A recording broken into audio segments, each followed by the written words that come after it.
Hello friends, welcome to 18 Maggi kitchen. இன்றைக்கி நம்ம வீடியோவில் சூப்பரான டேஸ்ட்டில் ஒரு பிரேக்ஃபாஸ்ட் எப்படி செய்கிறத பார்க்கலாங்க. இது பிரேக்ஃபாஸ்ட்டுக்கும் எடுத்துக்கலாம், நைட் டின்னருக்கும் எடுத்துக்கலாங்க. அவ்வளோ ஒரு டேஸ்டியாக இருக்கும். கண்டிப்பாக ட்ரை பண்ணி பாருங்கள். இப்போ வாங்க வீடியோக்குள்ளே போகலாம். நம்ம வீடியோக்குள்ளே போகிறதுக்கு முன்னாடி நம்ம சேனலை இப்போ தான் புதுசாக பார்க்குறீங்கன்னா மறக்காமல் சப்ஸ்கிரைப் பண்ணிக்கோங்க, லைக் பண்ணிக்கோங்க. நம்ம வீடியோ ஃபுல்லாக பாருங்கள். இப்போது ஸ்டவ்வை ஆன் பண்ணிக்கோங்க. ஒரு கடாய் எடுத்துக்கோங்க. அதில் வந்து 1.5 கப் தண்ணி சேர்த்துக்கோங்க. சேர்த்துட்டு அதில் ஒரு 1/2 ஸ்பூன் உப்பு சேர்த்துக்கோங்க. அதில் 1 ஸ்பூன் ஆயில் சேர்த்து நல்லா கொதிச்சதுக்கப்புறமா இதில் நம்ம பச்சரிசி மாவு சேர்த்துக்கலாம். 1 கப்பு பச்சரிசி மாவு எடுத்துருக்கேன். 1.5 கப்பு தண்ணிக்கு 1 கப்பு பச்சரிசி மாவு சேர்த்துக்கோங்க. தண்ணி நல்லா கொதிச்சு வந்ததுக்கப்புறமா ஸ்லோ பண்ணிக்கோங்க.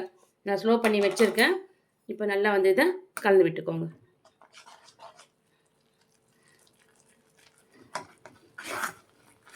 இது கடையில் வாங்கின பச்சரிசி மாவு தான், வறுக்காத மாவு. நீங்கள் வறுத்த மாவாக இருந்தாலும் பரவாயில்லைங்க, நீங்கள் அதே யூஸ் பண்ணிக்கலாம். அவ்வளோதான், சரியாக போச்சு பாருங்கள். 1 கப்பு பச்சரிசி மாவுக்கு 1.5 கப்பு தண்ணி எடுத்துருந்தேன் இல்லையா? இப்போ பாருங்கள், கரெக்டாக சரியாக போயிடுச்சு. இப்போ நம்ம ஸ்டவ் ஆஃப் பண்ணிடலாம்.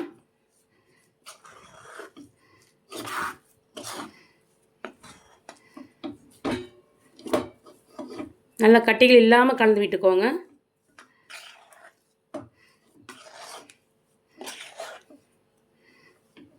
அவ்வளோதான், நமக்கு சரியாக போச்சு பாருங்கள். அப்படியே ஒரு 5 நிமிஷம் தட்டு போட்டு மூடி வச்சிடலாம்.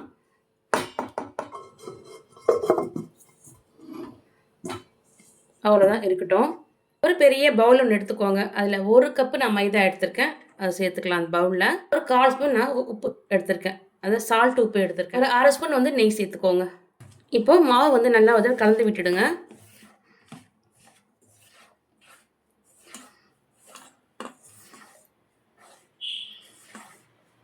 இப்போ மாவு பாருங்கள், நல்லா கலந்து விட்டாச்சு. இப்போ நம்ம தண்ணி வந்து கொஞ்சம் கொஞ்சமாக ஊற்றி சேர்த்து நல்லா பிசைஞ்சு எடுத்துக்கலாங்க.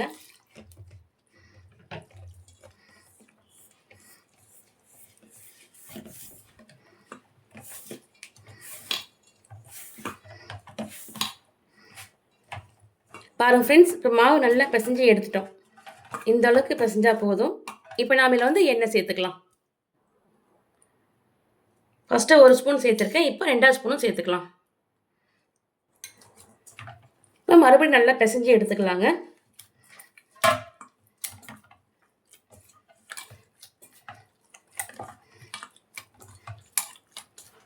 நம்ம இந்த எண்ணெய் போட்டு பிசைறதுனால மாவு வந்து நல்லா கொஞ்சம் லூஸ் விட்டு வரணும், அந்த அளவுக்கு பிசைஞ்சு எடுத்துக்கோங்க.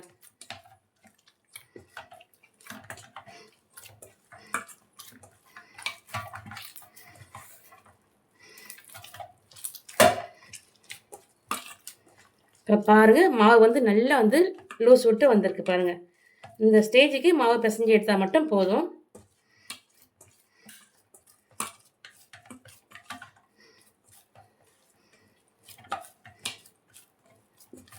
அவ்வளோதான், இப்போ மாவு நல்லா பிசைஞ்சு எடுத்தாச்சு. நான் எடுத்து காட்டுறேன் பாருங்கள். இந்த பதத்துக்கு வந்து மாவு இருக்கணும்.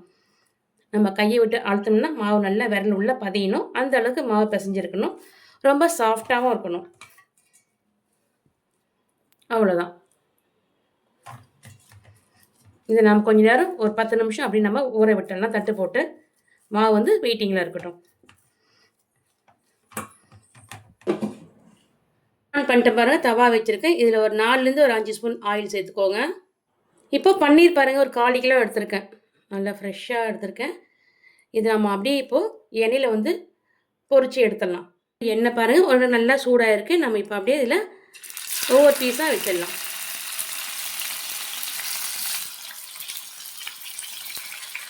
ரெண்டு பக்கம் மாற்றி மாற்றி வந்து நம்ம ரோஸ்ட் பண்ணுங்க. நல்லா ஒரு கோல்டன் கலரில் வரணும். அதுக்கப்புறமா நான் திருப்பி மாற்றி எடுத்துக்கலாம். இப்போ பாருங்கள், ரோஸ்டட் ஆகிருக்கு. நம்ம அப்படியே திருப்பி விட்டுக்கலாம்.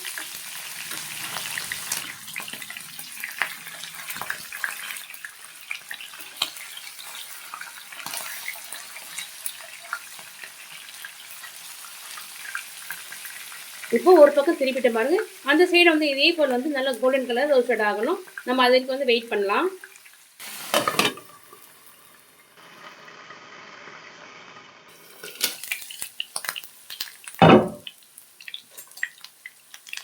பாருங்க ஃப்ரெண்ட்ஸ், இப்போ 2 பக்கம் பண்ணும்போது ரோஸ்டட் ஆகிருக்கு. இது எடுத்து பார்க்கலாம்.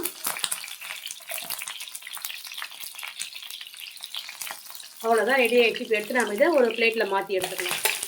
இப்போ ஸ்டவ்வை வந்து ஸ்லோ பண்ணிவிடுங்க. ஸ்லோ பண்ணிவிட்டு எடுக்க ஆரம்பிங்க.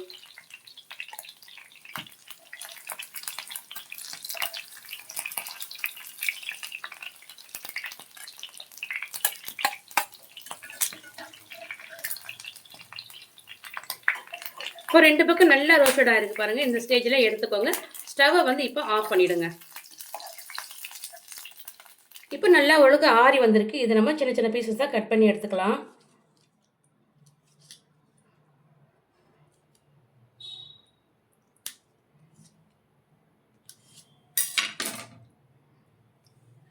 இந்த ஸ்டேஜுக்கு வந்து நம்ம இப்போ தான் கட் பண்ணி எடுத்துக்கலாம்.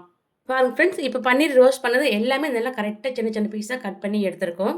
இப்போ இது ரெடி ஆகிடுச்சு. இப்போ பாலக்கீரை பாருங்கள், நல்லா ஒரு கைப்பிடி எடுத்திருக்கேன். அதை எடுத்து நல்லா கட் பண்ணிட்டு அந்த காம்பெல்லாம் எடுத்து க்ளீன் பண்ணி நல்லா அலசி எடுத்திருக்கேன். இப்போ இதில் நல்லா ஒரு 1/2 கட்டுக்கு மேலே பாலக்கீரை ஃப்ரெஷ்ஷாக எடுத்திருக்கேன். இது நம்ம இப்போ வேக வச்சு எடுத்துக்கலாங்க. தண்ணி பாருங்கள் கடையில் நல்லா கொதிச்சு வந்திருக்கு. இந்த ஸ்டேஜில் நம்ம பாலக்கீரை சேர்த்துக்கலாங்க. ஸ்டவ்வை வந்து மீடியம் சைஸில் மாற்றிக்கோங்க. நல்லா கீரை வந்து தண்ணி முழுகிற அளவுக்கு நல்லா உள்ளதை அழுத்தி விட்டுக்கோங்க.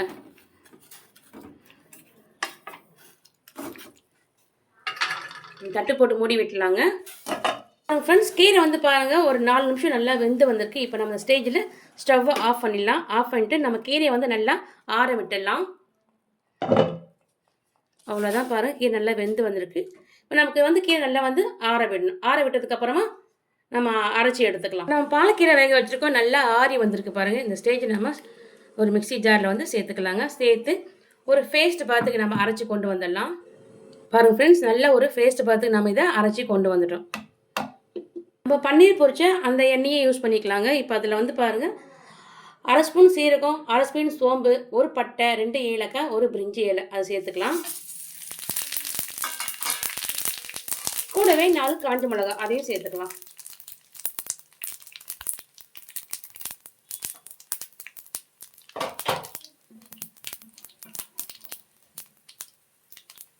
இப்போ நல்லா பொரிஞ்சிருக்கு பாருங்கள். இது கூட ஒரு 10 பல் நாட்டு பூண்டு, கூடவே இஞ்சி அதையும் சேர்த்துக்கலாம்.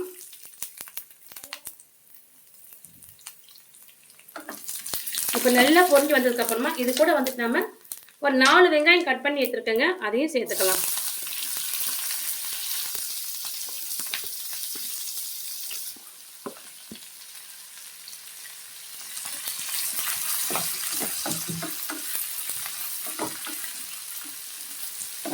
வெங்காயம் வந்து நல்ல ஒரு கண்ணாடி பதத்துக்கு மட்டும் நமக்கு வதங்கி வந்தால் போதுங்க. ரொம்பலாம் வதங்க வேண்டாம். ஒரு கண்ணாடி பதத்துக்கு வதங்கி வந்தால் மட்டும் போதும். இப்போ நம்ம ஸ்டவ்வை வந்து நல்லா ஹையில் வச்சுக்கலாம்.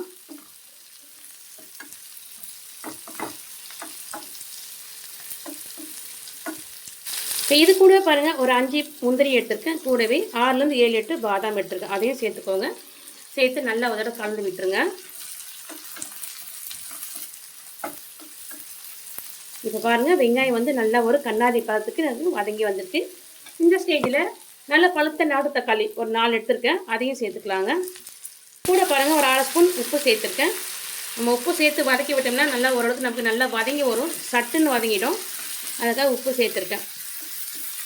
இப்போ நல்லா ஒரு கலந்து விட்டுருங்க. இந்த வெங்காயம், தக்காளி, மிளகாய், இஞ்சி, பூண்டு எல்லாம் நல்லா கலந்து ஒரு வதங்கி வரட்டுங்க.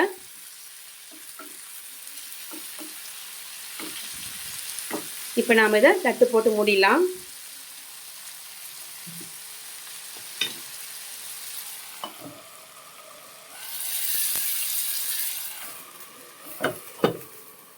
பாருங்கள் ஃப்ரெண்ட்ஸ், இப்போ நல்லா வதங்கி வந்திருக்கு. இந்த ஸ்டேஜில் ஸ்டவ்வை வந்து ஸ்லோ பண்ணிவிடுங்க. இது கூட வந்து பாருங்கள் 1 ஸ்பூன் தனியாத்தூள், 1 ஸ்பூன் கரம் மசாலா, 1/2 ஸ்பூன் மஞ்சள் பொடி இதை சேர்த்துக்கலாம். சேர்த்து நல்ல நேரம் ஒரு தடவை கலந்து விட்டுடுங்க.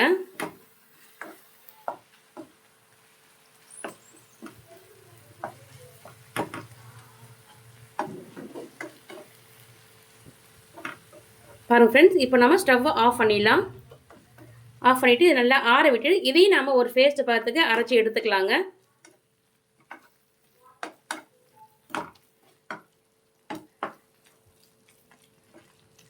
இப்போ ஸ்டவ்வை ஆஃப் பண்ணிட்டோம். இது வந்து நல்லா ஆறி வரட்டும். இப்போ நம்ம வதக்கி எடுத்த இந்த மசாலா வந்து இதில் சேர்த்துக்கலாங்க. ஒரு மிக்ஸி ஜாரில் சேர்த்து நாம் இதை ஒரு பேஸ்ட் பதத்துக்கு அரைச்சி எடுத்துகிட்டு வந்துடலாம்.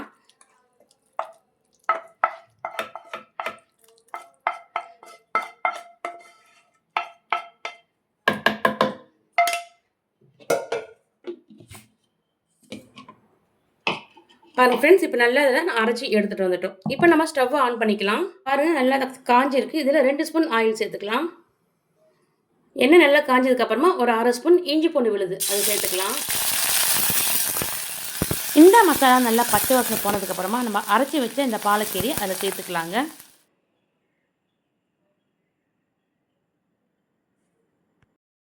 நம்ம பாலக்கீரை முன்னாடியே வேக வச்சுட்டுங்க. வேக வச்சு நல்லா ஒரு பேஸ்ட்டு பார்த்துட்டு அரைச்சி விட்டுட்டோம். இப்போ ஓரளவுக்கு நல்லா இது கொதித்து வரட்டும். அதுக்கப்புறமா நம்ம அரைச்சி வச்ச மசாலாவை சேர்த்துக்கலாம். இப்போ நல்லா கொதிச்சு வர பாருங்கள். இந்த ஸ்டேஜில் ஒரு 1/4 ஸ்பூன் வந்து நம்ம உப்பு சேர்த்துக்கலாம்.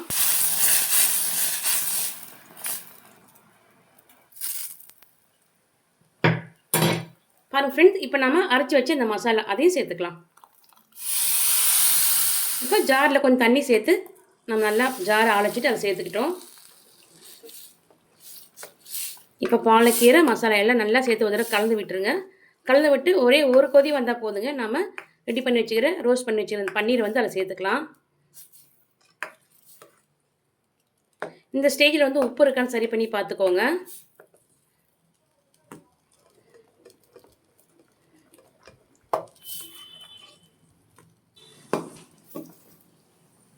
உப்பு வந்து கம்மியாக இருக்குங்க, அதனால கொஞ்சமாக சேர்த்துக்கலாம். சேர்த்து நல்லா உதரம் அப்படி கலந்து விட்டுருங்க.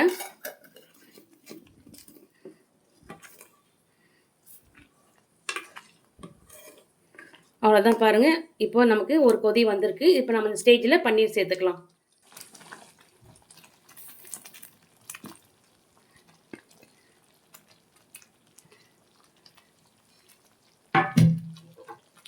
இப்போ பாருங்கள், பன்னீர் சேர்த்துட்டோம். சேர்த்து நல்லா உதடம் அப்படி கலந்து விட்டுருங்க. பன்னீரை ஆயில் நல்லா ரோஸ்ட் பண்ணி செஞ்சு போட்டிங்கன்னா பன்னீர் வந்து உடையத்துக்கு வாய்ப்பு கிடையாதுங்க. எடுத்து சாப்பிட்றப்ப நமக்கு கரெக்டாக இருக்கும். அதுக்காக தான் பன்னீர் வந்து எண்ணெயில் லைட்டாக பொரிச்சு எடுத்துருக்கோம். நீங்களும் அந்த மாதிரி ட்ரை பண்ணுங்கள். பசங்களுக்கு லஞ்சு கொடுத்து விடனா இந்த மாதிரி கொடுத்து விடுங்க. அதை எடுத்து சாப்பிட்றப்ப பசங்களுக்கு சூப்பராக இருக்கும். பாருங்கள், இதெல்லாம் அப்படியே இருக்குது பாருங்கள். பன்னீர் உடையாமல் இருக்குது பாருங்கள். அவ்வளோதான், நம்ம ரெடி ஆகிடுச்சு. இப்போ நம்ம ஸ்டவ்வை ஆஃப் பண்ணிடலாம். ஆஃப் பண்ணிவிட்டு ஃப்ரெஷ் க்ரீம் எடுத்திருக்கேன். அது நம்ம இப்போ ஒரு 2லேருந்து 3 ஸ்பூன் சேர்த்துக்கலாம்.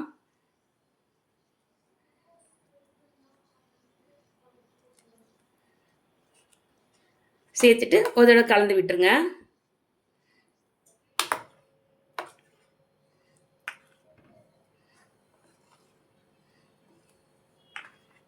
அவ்வளோதான், நமக்கு இப்போது பாலக் பன்னீர் ரெடி ஆகிடுச்சு. இப்போ ஸ்டவ் ஆஃப் பண்ணியாச்சு. தட்டு போட்டு மூடி விட்டுடலாங்க.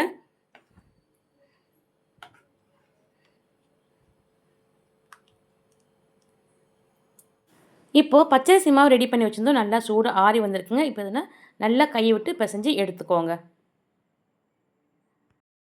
நம்ம மைதா வந்து பிசைஞ்சு வச்சுருந்தோம். எவ்வளோ சாஃப்டாக இருக்குது பாருங்கள். இப்போ லைட்டாக மறுபடியும் கொஞ்சமாக ஆயில் சேர்த்து நம்ம அதில் கலந்து விட்டுக்கலாம். லைட்டாக தொட்டு இருக்கோம் பாருங்கள். தொட்டு பிசைஞ்சு மறுபடியும் கலந்து விட்டுக்கோங்க. இந்த மாதிரி ஒரு 2 தடவை நல்லா அழுத்தி விட்டிங்கன்னா மாவு இன்னும் ரொம்ப சாஃப்டாக வந்துடும்.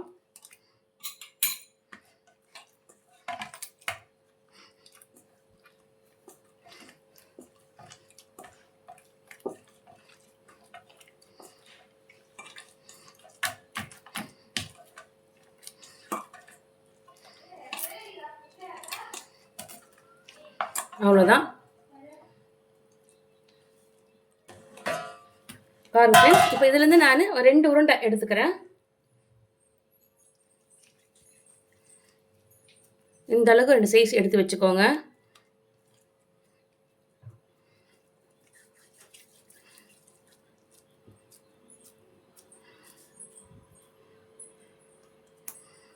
இப்போ இருக்கிற மாவை நம்ம உருண்டை பிடி வச்சுக்கலாம்.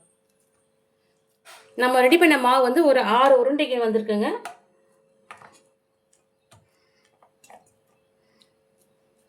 இப்போ நம்ம தேய்க்க ஆரம்பிச்சிடலாம்.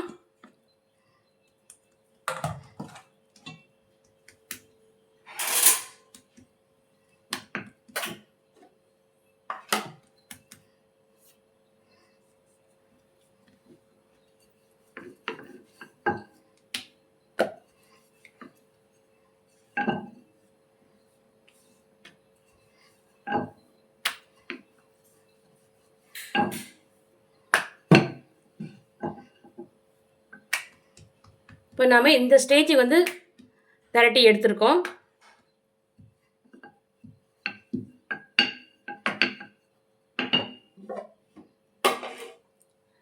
பச்சரிசி மாவு நம்ம ரெடி பண்ணி வச்சுருக்கோம் இல்லையா, அதுலேருந்து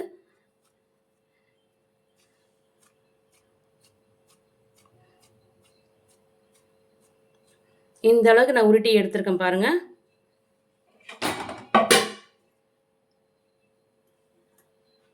நம்ம தட்டி வச்ச இந்த மாவில் வந்து சேர்த்துக்கோங்க. சேர்த்துட்டு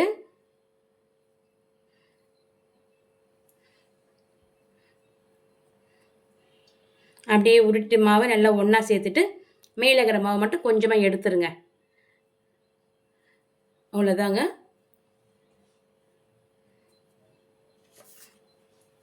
இப்போ கொஞ்சம் மாவு கொஞ்சம் லைட்டாக அப்படி சேர்த்துக்கோங்க. சேர்த்துட்டு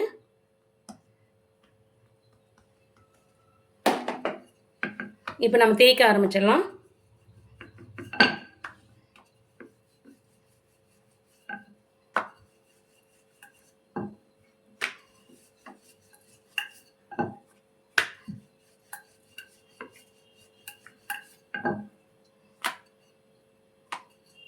ரொம்ப சூப்பராக இருக்கும். இந்த மாதிரி ட்ரை பண்ணி பாருங்கள். இந்த சப்பாத்தி வந்து அவ்வளோ டேஸ்ட்டாகவும் இருக்குங்க.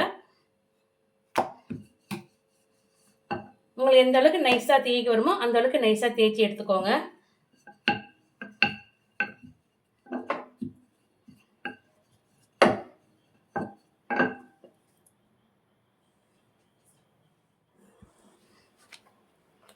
பாருங்கள் ஃப்ரெண்ட்ஸ், எந்த அளவுக்கு தேய்ச்சி எடுத்திருக்கேன். இந்த மாதிரி ட்ரை பண்ணி பாருங்கள். சப்பாத்தி ரொம்ப ரொம்ப சாஃப்டாக இருக்கும். டேஸ்ட்டும் ரொம்ப நல்லாயிருக்கும். நம்ம இதே போல் இருக்கிற மாவு எல்லாமே தேய்ச்சி எடுத்துக்கலாம். அவங்களுக்கு மறுபடியும் ஒன்று தேய்ச்சி காட்டுறேங்க.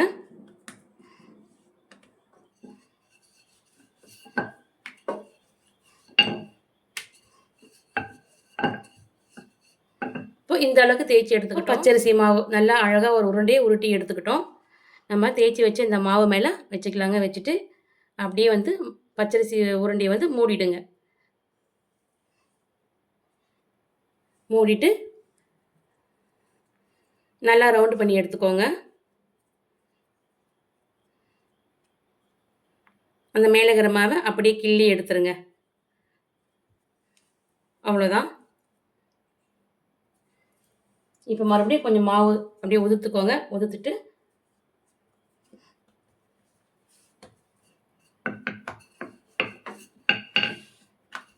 நம்ம எப்போ போல் சப்பாத்தி மாவு தேய்ப்போம் இல்லையா, அந்த மாதிரி திரட்டி எடுத்துக்கோங்க.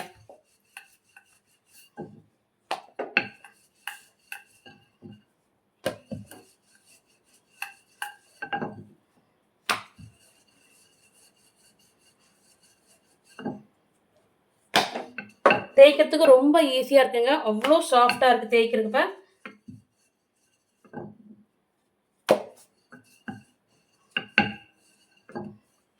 அவ்வளோதான்.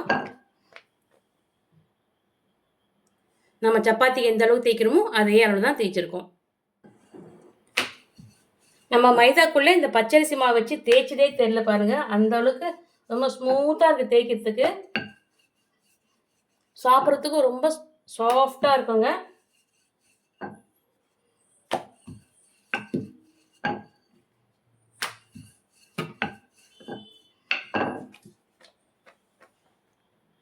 எந்த அளவுக்கு இருக்குது பாருங்கள். அப்படியே துணி மாதிரி இருக்குது பாருங்கள் தேய்ச்சது.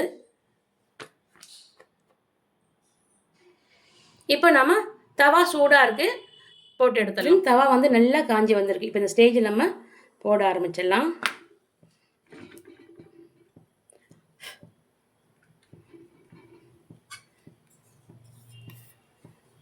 கொஞ்ச நேரம் அப்படியே வேகணும். நம்ம வந்து இதில் ஆயிலெலாம் சேர்க்கக்கூடாது. அப்படியே தான் திருப்பி போட போகிறோம்.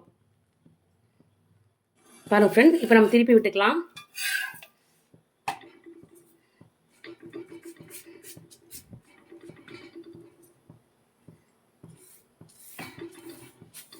ரொம்ப சூப்பராக இருக்கும். ட்ரை பண்ணி பாருங்கள். ஒரு மைதா பச்சரிசி மாவு வச்சு நாம் இன்றைக்கி ஒரு சப்பாத்தி செஞ்சுருக்கோம்.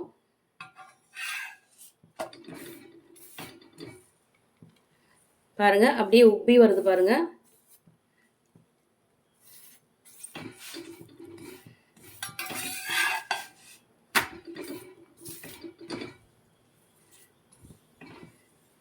இதுக்கு நீங்கள் உங்கள் இஷ்டம் போல் என்ன செஞ்சு சாப்பிட்லாங்க. ரொம்ப நல்லாயிருக்கும். குருமா, அப்புறம் வந்து சட்னி வகை சேர்ந்தது, கிரேவி, இந்த மாதிரி மட்டன், சிக்கன் அது எல்லாமே சாப்பிட்லாம். ரொம்ப நல்லாயிருக்கும்.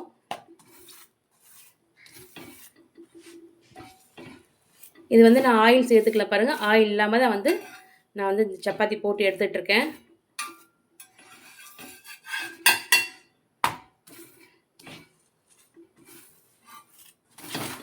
பாருங்க ஃப்ரெண்ட்ஸ், இப்போ நமக்கு சப்பாத்தி ரெடி ஆகிடுச்சு. எடுத்து ஒரு பிளேட்டில் மாற்றிக்கலாம். அப்படியே சாஃப்டாக ஸ்மூத்தாக இருக்கும். இப்போ 2வது சப்பாத்தி அதையும் போட்டுக்கலாங்க.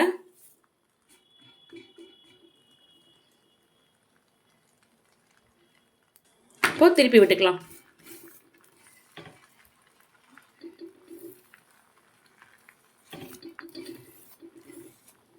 நம்ம இந்த மாதிரி அழுத்தம் கொடுத்துருவாங்க. அப்படியே சப்பாத்தி பாருங்கள் உப்பி வருது. இந்த இடம்லாம் பாருங்கள் அப்படியே எழும்பி வருது பாருங்கள்.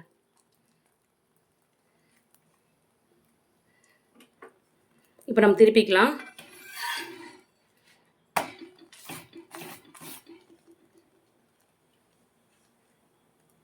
நல்லா பூரி மாதிரி உப்பி வந்து பாருங்க.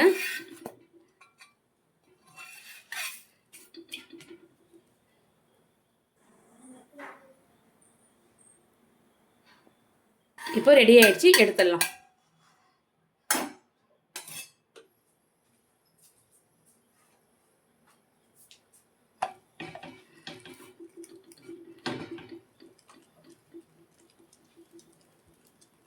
நாங்கள் 3 சப்பாத்தி போட்டு காட்டுறோங்க. அதுக்கப்புறம் நாம் மிச்சத்தை அப்புறம் போட்டுக்கலாம்.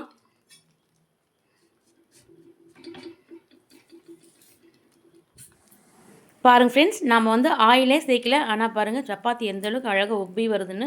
அவ்வளோ ஒரு சாஃப்டாக இருக்கும். இது நீங்கள் கண்டிப்பாக ட்ரை பண்ணி பாருங்கள். டேஸ்ட்டும் வந்து பாருங்கள் ரொம்ப ரொம்ப நல்லாயிருக்கும். நான் கிட்ட உங்களுக்கு காட்டுறேன் பாருங்கள் எந்த அளவுக்கு உப்பி வருதுன்னு. நமக்கு அப்படியே பிரித்து பார்த்தோம்னா டபுள் லேயராக வரும். இப்போ ரெடி ஆகிடுச்சு. எத்திடாமல் பிளேட்டில் மாற்றிக்கலாம். அவ்வளோதான் பாருங்கள், சூப்பராக ரெடி ஆகிடுச்சு. பாருங்கள் ஃப்ரெண்ட்ஸ், மைதா பச்சரிசி மாவு. நம்ம அந்த பச்சரிசி மாவு போட்ட இதுவே தெரியல பாருங்கள், எவ்வளோ சாஃப்டாக இருக்குது. நான் எடுத்து காட்டுறேன் பாருங்கள் உங்களுக்கு. அப்படியே துணி மாதிரி ஆகிடுது பாருங்கள்.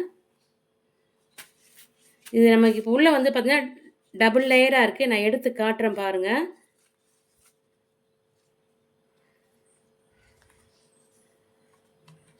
இந்த பார்த்தீங்களா, ரொம்ப சூடாக இருக்குது. இந்த பாருங்கள் அப்படியே டபுளாக வருது பாருங்கள். ரொம்ப சாஃப்டாகவும் இருக்குது சப்பாத்தி வந்து பார்த்தீங்கன்னா.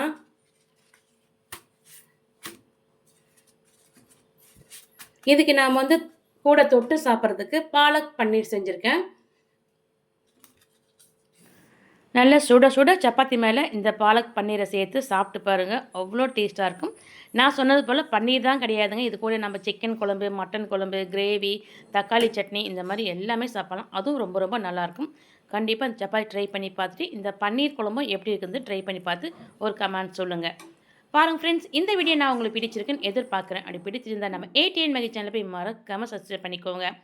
லைக் பண்ணுங்கள், ஷேர் பண்ணுங்கள், கமெண்ட் பண்ணுங்கள். பாய்.